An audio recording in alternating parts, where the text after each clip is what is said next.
certo, estou aqui então para a nossa segunda aula. Confesso que eu estou muito animado, porque muita coisa que eu julgava, muitos detalhes, eu consegui lembrar de muitos detalhes dessas civilizações, que à medida que eu fui estudando novamente para a aula, eu fui lembrando, isso me animou bastante para conseguir repassar esse conteúdo para vocês, tá? Então eu estou, como posso dizer, feliz por estar aqui repassando esse conteúdo e espero que vocês gostem. Nós terminamos a nossa última aula falando acerca do início da Era das Trevas grega. O que floresce dessa Era das Trevas grega? Floresce talvez a civilização mais impressionante que o homem já conheceu. Nós vamos centrar nosso pensamento em algumas cidades, mas falando sempre da civilização grega de um modo geral, ok? Primeiro ponto importante de se notar nesse novo cenário que se abre para nós é que a vida política é inventada. A vida política ela nasce com a ideia de polis. O que é polis? É cidade. Tá? Ela nasce com a cidade.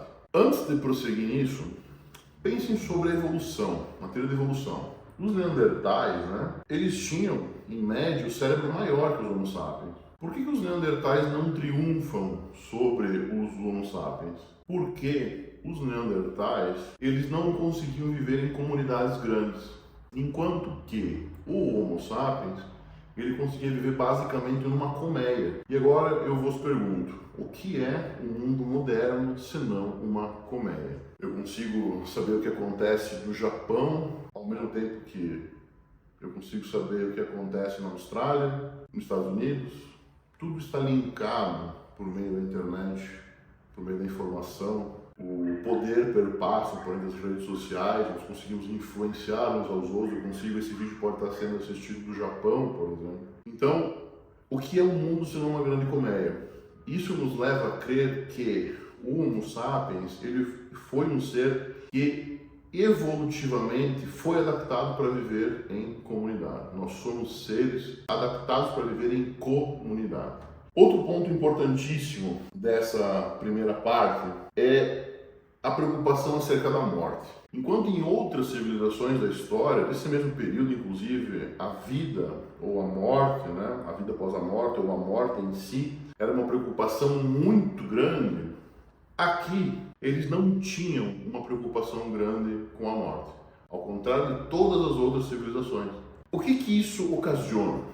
Isso ocasiona uma liberdade muito grande, porque o legado dos gregos passa a ser em vida. Eles não tinham uma ideia de uma recompensa post-mortem, por exemplo. Eles não tinham uma noção assim, o que vem, a preocupação com o que vem depois de morrer. Isso a gente chama que é uma visão humanista da vida, porque era centrado justamente no ser humano. Era como se fosse assim, relaxa, você vai morrer, eu vou morrer, nós vamos virar adubo e, cara, tá tudo bem.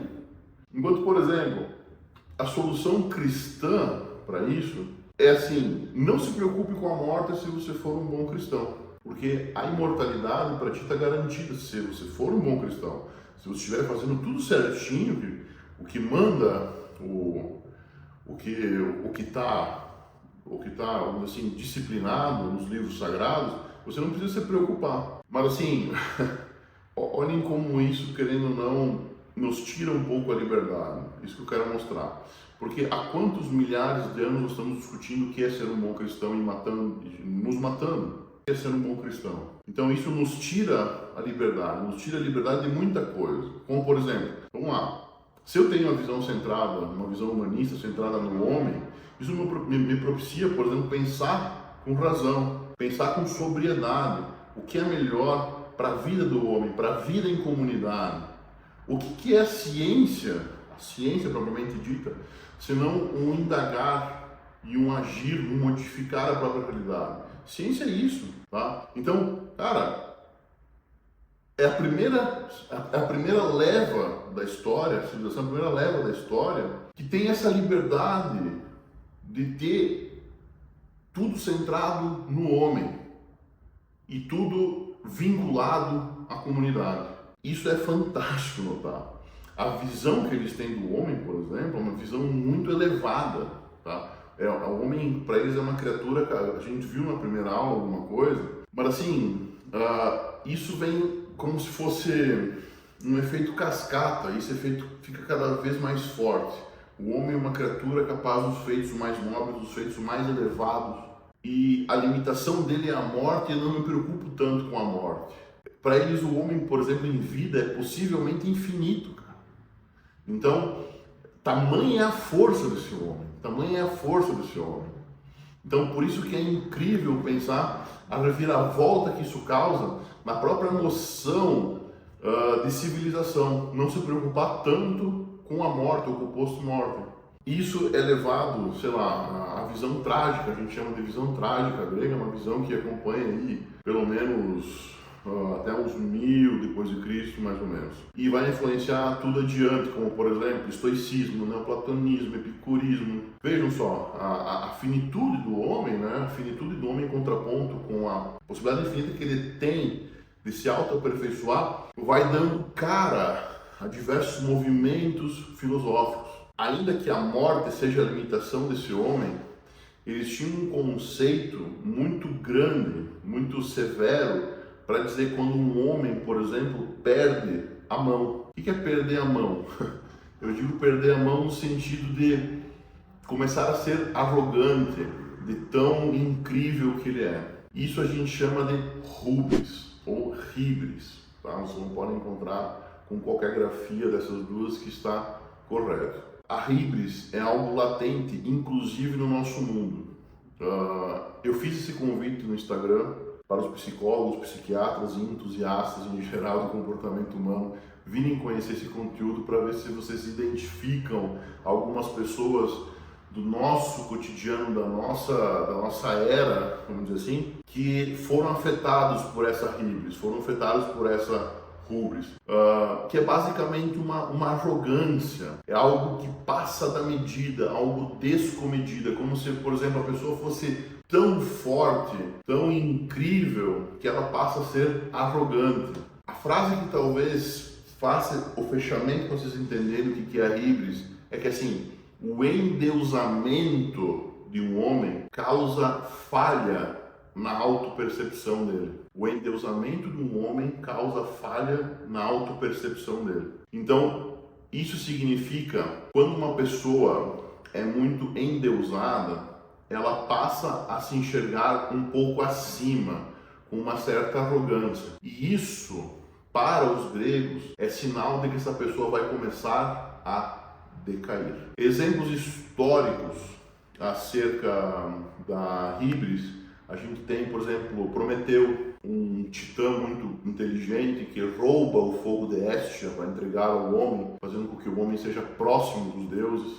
Então ele é arrogante a esse ponto e é punido por isso, então ele cai em hibris. Édipo, o rei Édipo, que acaba casando com a própria mãe, matando o próprio pai, cegando a si mesmo com as mãos. Diz da tragédia de Sófocles que Édipo caiu em hibris.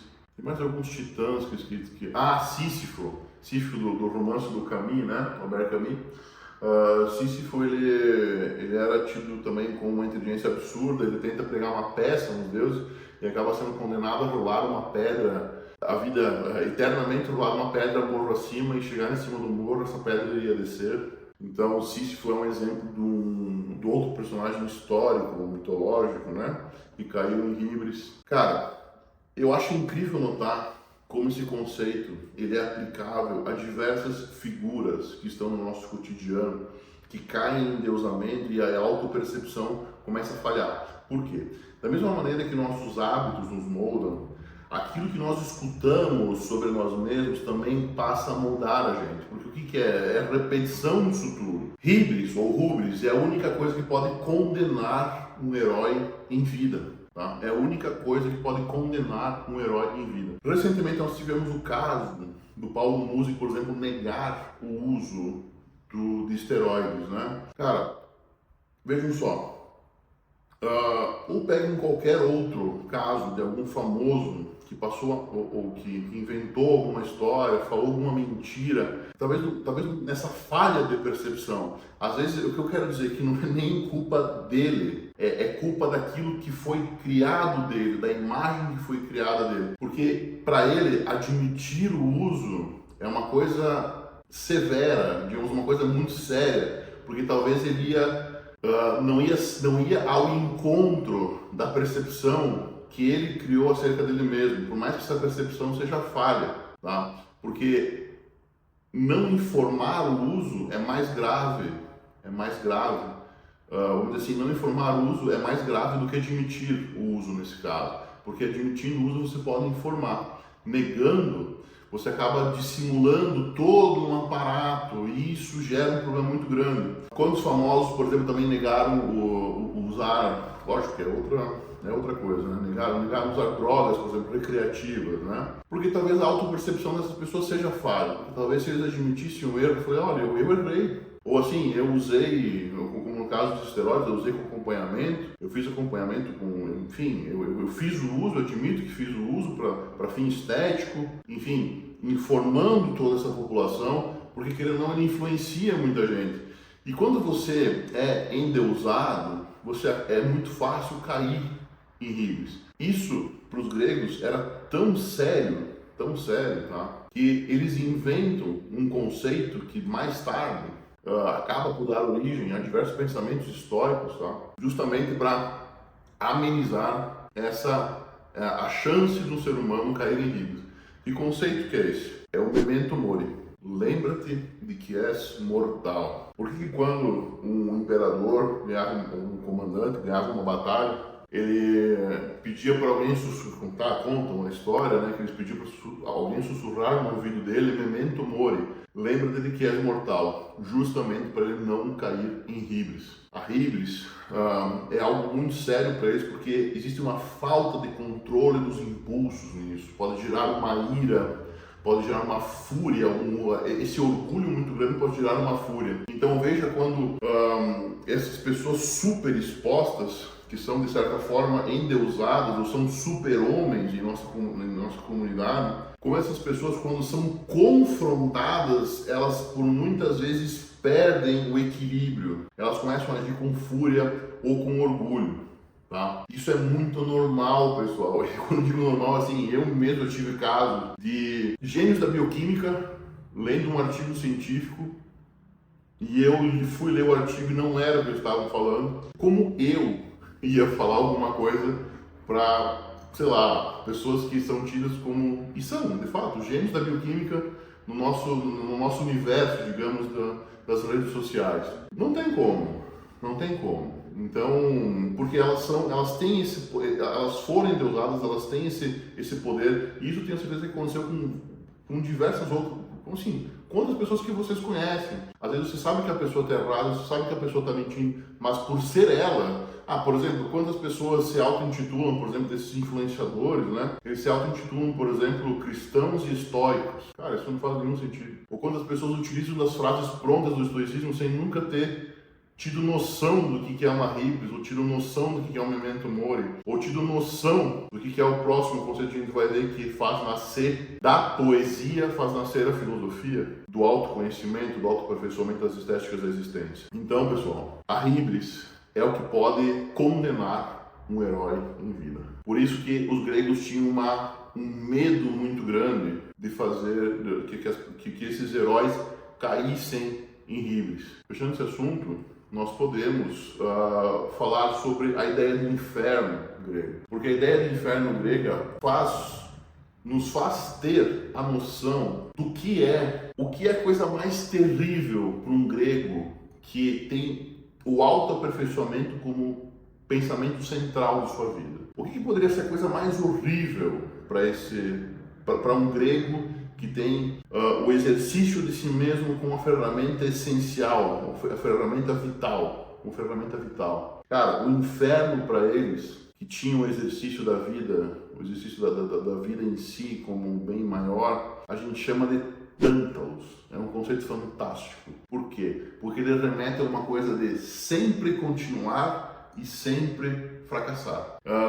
A história que eles contam é fantástica. É como se estivesse morrendo de sede caminhando num bosque, você vê a água, você vai tomar água, ela foge. Você sente muita fome, a fruta vem perto de ti, você vai pegar a fruta, o galho puxa a fruta para cima. Então você passa o resto da eternidade tentando sem conseguir. Eu acho fantástico. Eu acho fantástico, tá? Porque é o maior medo deles. E a saída que eles acham para esse inferno, para esse tentar e não conseguir, qual que é a saída que vocês dariam? Hoje talvez seja mais fácil dizer, mas na época, cara, olha como eles estavam na frente em termos de pensamento, cara. Qual que é a saída que vocês enxergam para um tentar sempre e nunca conseguir? A saída do Tântalos, para eles é a dominância do acaso. Todos os gregos tinham uma forte crença na dominância do acaso.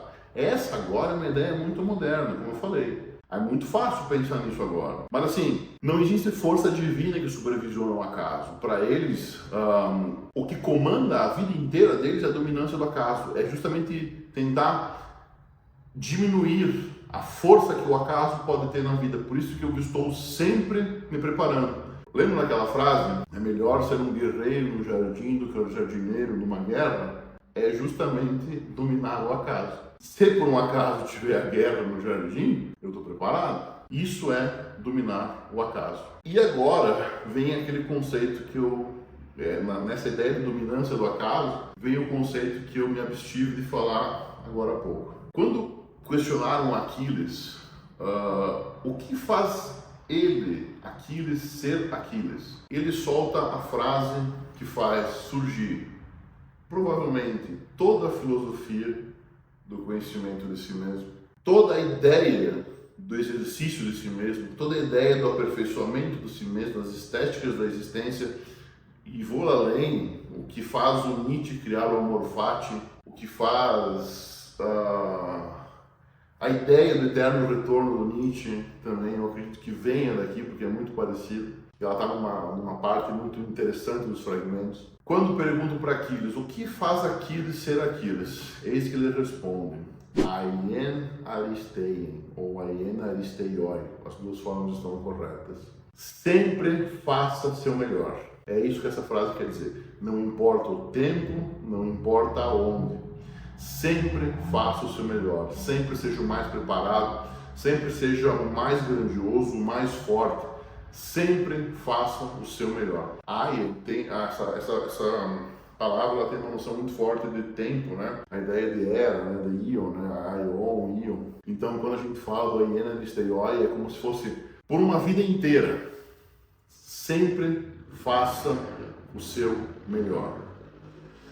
Cara, toda vez que eu vejo essa frase, eu fico emocionado em vários níveis diferentes, porque sabendo que aqui é a gênese de tanta coisa, cara. Saber reconhecer a grandiosidade dessa frase, cara. O que faz um herói se diferenciar de uma pessoa normal é que ele faz sempre o seu melhor. O que as pessoas hoje em dia do comportamento humano falariam?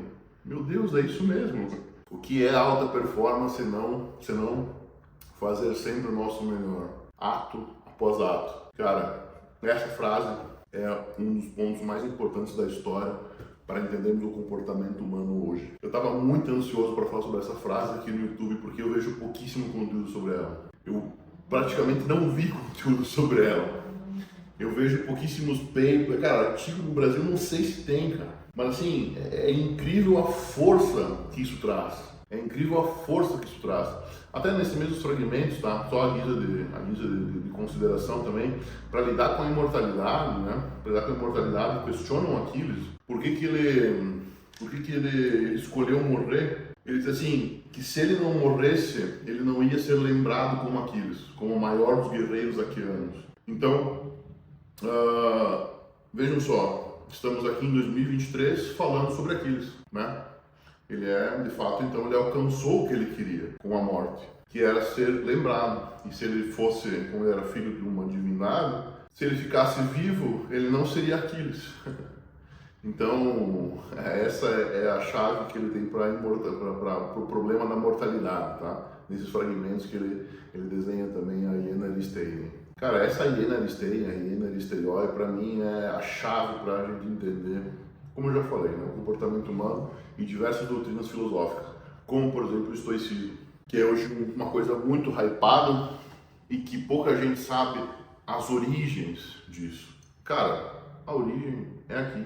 Todo o sistema grego era direcionado para isso. A própria sociedade grega, ela era, nessa época que ela começa a se desenhar, né, ela era uma sociedade agonal. O que é uma sociedade agonal? É uma sociedade de competição. As pessoas, elas vivem como irmãs, certo? Somos irmãos, mas competimos não como irmãos. Competimos como pessoas que estão buscando ser o melhor possível. Sermos pessoas melhores. Porque isso ocasiona, é a competição, digamos assim, é ter uma pessoa tão boa quanto eu, que faz eu mesmo ser melhor. Eles tinham essa noção de que se uma pessoa consegue puxar a outra, porque elas precisam viver em conjunto, em comunidade, para triunfar sobre outras comunidades, outras civilizações. Que é o que acontece. A gente está falando de uma civilização aqui, gurizada, que ficou 500 anos sem perder uma batalha. Vocês têm noção disso? Eu lembro que vocês não tinham noção disso. 500 anos sem perder uma batalha.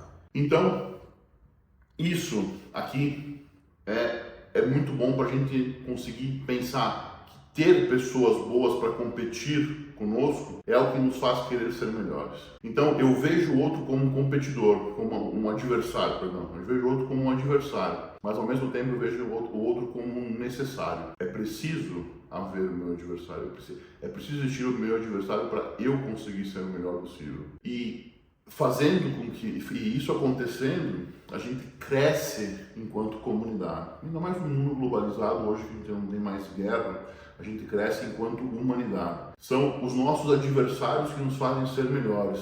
E é justamente esse fato que nos faz crescer enquanto mundo, enquanto humanidade. Tá? Eu acho incrível pensar nisso. Então, essa ética heróica, né, que é essa maneira de pensar e sentir que os gregos têm, que elas tinham a ideia de despertar em cada um a Iena Aristeien, né? Eles tinham a ideia de despertar em cada uma das pessoas a Iena Aristeien, com base, eles precisavam despertar isso nas pessoas, mas como eles despertavam isso nas pessoas? Com um ensinamento chamado arete, que vamos dizer assim, a coragem física, moral e mental. E a gente admirar, cara, tudo isso é antes da filosofia, tá? Isso é importante notar, porque aqui a gente só tinha poesia, e a poesia é o início da filosofia. Então, quando a gente fala do Iena Aristeien em linguagem poética, a gente está falando do início da filosofia, porque é a Iena Aristeien que esses gregos leem para se motivar e criar a filosofia, para criar o estoicismo, para criar o neoplatonismo. É isso aqui que eles estavam lendo, gurizada. É isso aqui. Então, o sistema que eles fazem para fazer emergir no homem a Iena Aristeien é o sistema de arete, que o que é? Todos deveriam ter coragem física, mental e moral. Falar muito bem, ser inteligente, tudo isso num processo de evolução. Os gregos, eles levam em consideração que, como por exemplo Aquiles e Odisseu, né, que a coragem física, moral e mental são tão importantes como a inteligência. Por isso que o reconhecimento dessa arete nos indivíduos é uma qualidade principal da vida desses homens. E eles têm vamos dizer assim, eles têm na arete, quem passa por esse processo de despertar a Iena Aristeien por meio da arete, quem passa por isso e desperta, tem um grande reconhecimento na sociedade, tal como fosse um herói. Isso é tão forte que quando Alexandre o Grande vai conquistar a Pérsia e tudo aquilo que ele pode alcançar, ele leva um exemplar da Ilíada, porque ele se inspirava em Aquiles, se inspirava no maior guerreiro aqueano. Eu acho fenomenal estudar sobre... Toda vez que eu leio sobre a Iena Aristeien, eu fico, cara, muito feliz. Eu não sei explicar por que isso acontece, eu não sei explicar como isso acontece, mas para mim é algo fora da lógica de tudo, saber que o quanto isso originou, o que isso causou, tá? A civilização grega, no geral, tinha a ideia de que o reconhecimento que um homem pode ter perante a sociedade é o maior capital que ele pode ter em vida. E, consequentemente, a maior desonra desse homem é a vergonha diante desse meio. Isso para eles é tão forte que anos mais tarde, séculos mais tarde, aliás, faz emergir na filosofia de Aristóteles um conceito chamado de politica usum, o homem como animal político. O Aristóteles foi muito influenciado por essa noção que os gregos tinham de sociedade, da desonra perante o social e a honra perante o social. Olha só, aqui a gente já está saindo da Era das Trevas grega, as coisas começam a florescer de uma maneira sem tamanho para eles, sem tamanho mesmo, tanto que o primeiro evento histórico acontece em 776 a.C., que são a primeira Olimpíada, por assim dizer, que teve os nomes dos campeões anotados. Eles tinham muito orgulho de serem helênicos, né? Enfim, eu não vou adentrar nisso agora, mas é bem legal. O alfabeto grego nessa época, ele é um alfabeto fenício ainda, mas com algumas adaptações. Por isso que muitas vezes quando vocês leem, né, eu acho que falei isso na primeira aula, inclusive, quando vocês leem algumas coisas sobre a Grécia, né, isso pode, porque esses conceitos eles são alguns divergem, assim, tem várias grafias, como a hiena aristeia e a hiena aristeioi, né? Então por isso que é um pouco diferente. A colonização grega que começa a acontecer nesse período, eles começam a se espalhar pelos continentes, eles começam a se relacionar novamente, começa a haver um comércio desenfreado e as polis começam a ficar cada vez maiores. Vejam só, aqui o processo de colonização grega, ele basicamente ocorre da seguinte forma.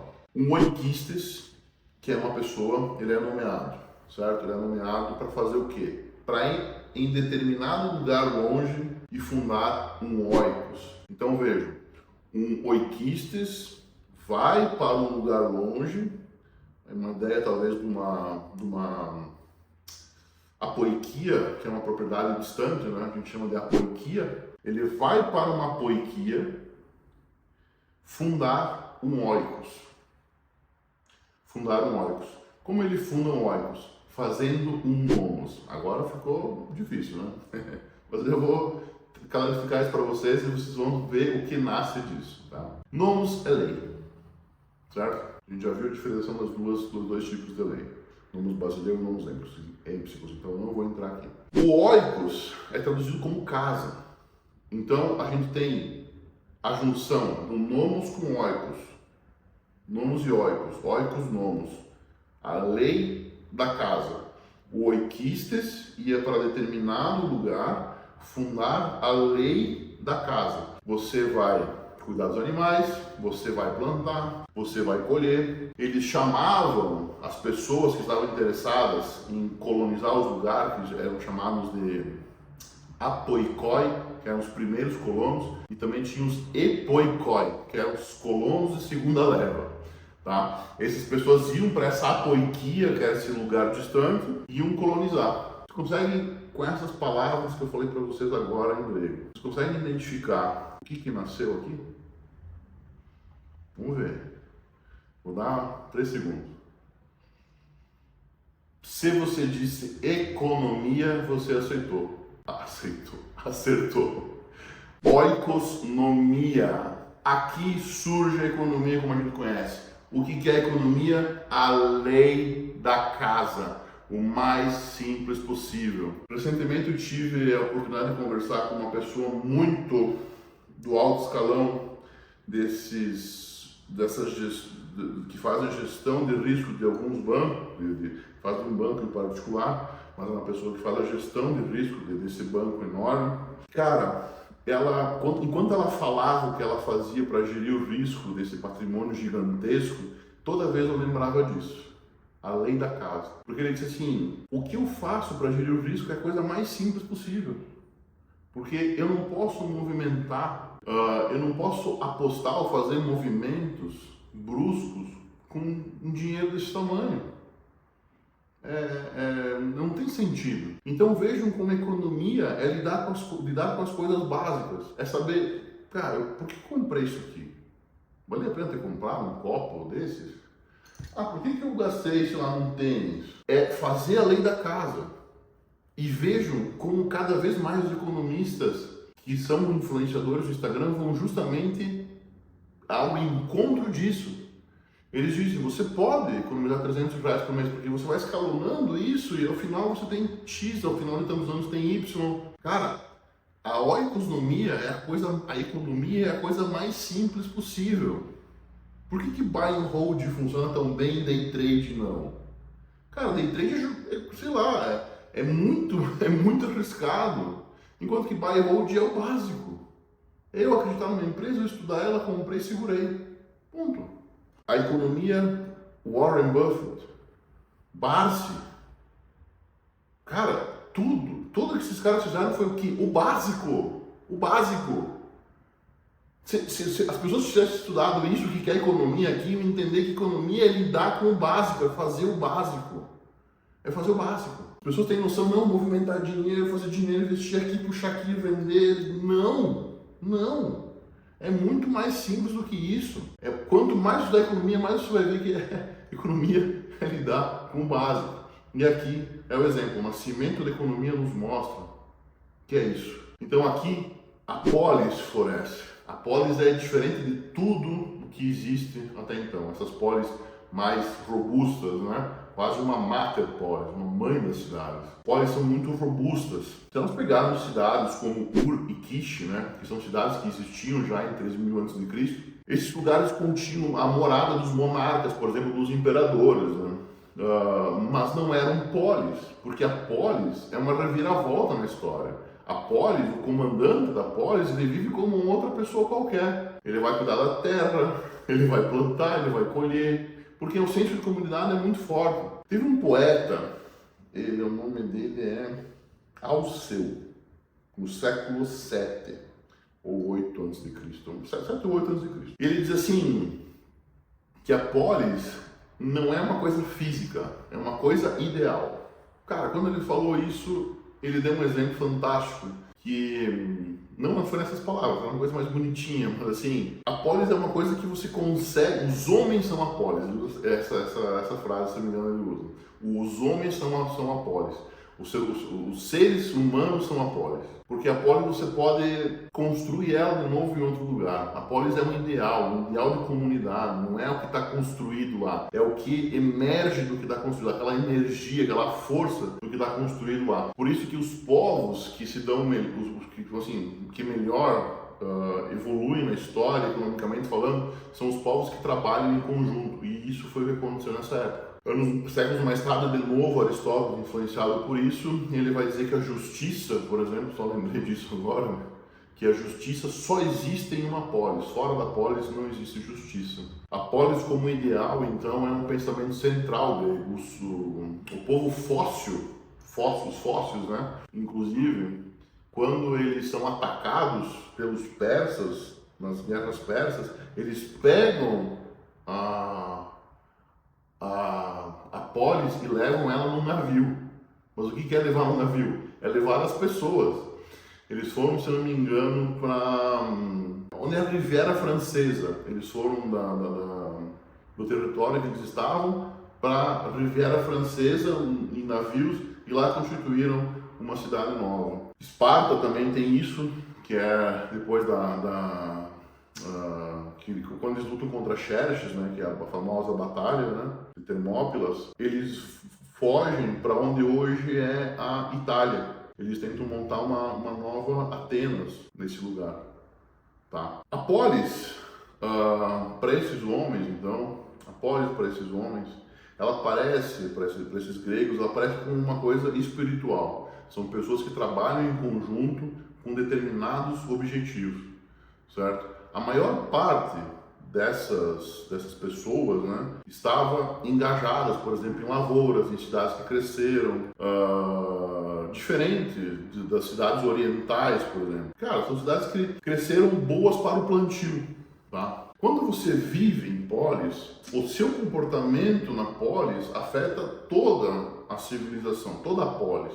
Tá? Quando você é um homem mau, você afeta toda a comunidade. Isso surge após a Idade das Trevas. Então, e o que emerge, né? É isso que emerge da Idade das Trevas. O problema é que, assim, até hoje, quando você comete um crime, é como se você agisse contra a polis. certo? E para os gregos era preciso você sempre agir em favor da polis. Então por isso que eles tinham o crime como uma coisa muito, muito severa. Tem uma passagem fantástica sobre o rei Creso, que ele era um dos homens mais ricos dessa época. E ele pergunta para o Solon, que era um dos 7 sábios, foi tido como um dos 7 sábios do mundo antigo, né? Ele pergunta para o Solon, Solon, quem é o homem mais feliz que você já conheceu? E o Creso mostra para ele o império que o Creso tem, toda a riqueza dele e tudo mais. Eis que o Solon responde, o homem mais feliz que eu conheço é Telos. Telos. Ninguém nunca tinha ouvido falar em Telos. Aí foram procurar quem era Telos. Telos foi um cara que nasceu numa polis, morreu trabalhando pela polis, teve 2 filhos, até se não me engano a palavra que eles usam para os filhos é kalos kagatos, jovens belos. Mas ele morre em combate, defendendo a polis, então tudo que ele podia alcançar da polis, ele consegue. Tudo aquilo que ele podia alcançar como reconhecimento de ter trabalhado em prol dessa polis, ele consegue. E aqui estamos nós em 2023 falando de Telos, um cara que nunca produziu nada de conhecimento, assim dizer, mas que viveu sua vida em prol da polis. Eles tinham a ideia também que uma boa polis faz os cidadãos serem melhores, formam bons homens. Então, essa ideia de que a lei faz a cidade, faz a polis ser boa, é desmistificada aqui já. As leis não fazem ninguém ser bom. Quem faz uma pessoa ser boa é a polis que ela vive. Incrível fazer isso, porque é totalmente o contrário do que a gente pensava. Né? É engraçado, cara. Eu sempre penso assim, que todo mundo fala, né? Pô, os gregos eram o máximo, né? Eles realizaram coisas incríveis, daí era do ouro. Mas tá, como isso aconteceu, né, cara? Como os gregos se tornaram os gregos? Cara, é que a Idade das Trevas fez uma civilização surgir de tempos dificílimos, uma civilização extremamente preparada para lidar com tudo. E o que mais que eles faziam? Trabalhavam juntos na agricultura, interessados no bem comum. Eu sempre faço, quando eu falo isso, né, o paralelo entre Brasil e Estados Unidos. Brasil como uma terra que ninguém queria vir, ou que se queriam vir para saquear, e os Estados Unidos como terra prometida. Ambos têm praticamente a mesma idade. Hoje, qual é a maior potência do mundo? São os Estados Unidos. Por quê? Os Estados Unidos tinham um senso de polis muito forte. Então, cara, parem para pensar. O senso de polis era tão forte, como era também para os Estados Unidos, com certeza na época que foi colonizado, que os governantes trabalhavam, quem comandava tudo também trabalhava na agricultura para fazer florescer as cidades mais fortes possíveis, por assim dizer, certo? Isso é fantástico. Cara, a Idade das Trevas trouxe miséria, todo o sistema ruiu, a fome também, tá? Mas tudo isso fez com que eles virassem uma super civilização, porque eles estavam preparados para tudo. E isso só acontece por conta do quê? Por conta da agricultura familiar, desse pouco que cada um fazia, em prol da comunidade. Pessoal, eu acho que é isso por essa aula. Logo mais a gente vai fazer o fechamento acerca do que foi essas primeiras cidades que emergiram, né? A gente vai fazer o fechamento com a cidade de Esparta e acredito que a gente consiga ter um panorama geral do que foi a grandeza dessa civilização e como a gente está vendo já, na verdade, né? E como ela influenciou tanto a história do homem que a gente conhece até hoje.